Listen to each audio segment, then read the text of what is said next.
ওযু করার পরে আপনি হাত তুলে আল্লাহর কাছে দোয়া করবেন। ওই সময়টা কখন? রাত 4টা থেকে 4:30 বাজে, তাই না? তার মানে আল্লাহ রাব্বুল আলামিন এখন প্রথম আসমানে আছেন। কিভাবে আল্লাহ পাক আছেন সেটা আল্লাহর উপর ছেড়ে দেন, আমাদের এটা নিয়ে ব্যাখ্যা করার দরকার নাই, চিন্তাও করার দরকার নেই। আল্লাহ পাক বলেছেন আমি নেমে আসি, বাস নেমে আসি। এত বেশি বুদ্ধিজীবী হওয়ার দরকার নেই। খুব বেশি বুদ্ধিজীবী হয়ে গেলে আমার মানুষ খেয়ে হারিয়ে ফেলে, অত দরকার নাই। শুনেছি মেরেছি, বাস যথেষ্ট। আল্লাহ পাক নেমে আসেন, কি বলেন? আল্লাহ বলেন যে কেউ কি আছো আমার কাছে কিছু চাইবে, আমি দিব। কেউ কি আছো যে আমাকে ডাকবে, আমি তোমার ডাকে সাড়া দেবো। কেউ কি আছো আমার কাছে কোনো কিছু দোয়া করবে, হ্যাঁ হাজত আছে, আমি পূরণ করে দেবো। এভাবে আল্লাহ পাক ফজর পর্যন্ত বলতেই থাকেন, বলতেই থাকেন, বলতেই থাকেন। বলেন তো আমাদের কোনো ফিকির আছে?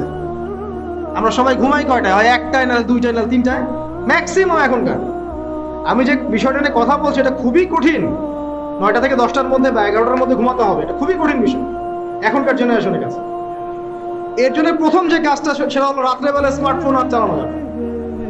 এশার নামাজ শেষ, ফোন একদম ডয়ারে লক করে রাখতে হবে। কিচ্ছু করার নাই। এটা না করতে পারলে আপনি ঘুমাতে পারবেন না, ঘুমাতে পারবেনই না। এবং এরপর দিনে আসছি, তখন বলছি দিনে কিছু কাজ আছে।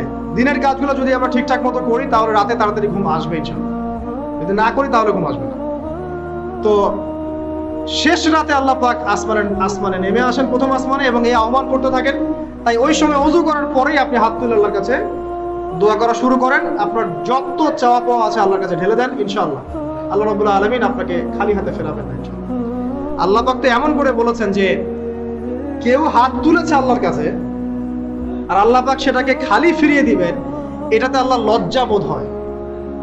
কথা বুঝতে পারছেন? আমাদের যাদের অনেক সম্পদ আছে বা সামর্থ্য আছে এবং মন আছে বড়, তাদের কাছে যখন কেউ সাহায্য চায় আপনার খালি ফিরাইতে লজ্জা লাগে না?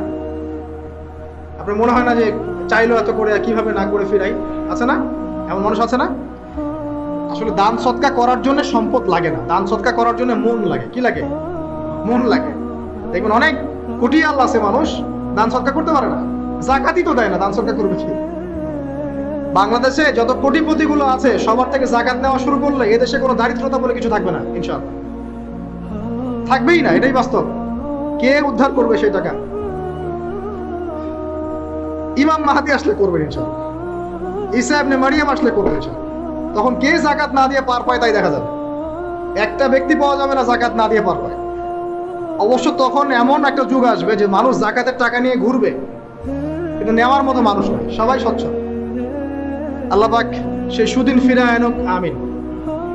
যেটা বলছিলাম যে সৎকা করার জন্য মন লাগে, আপনার টাকা লাগে না।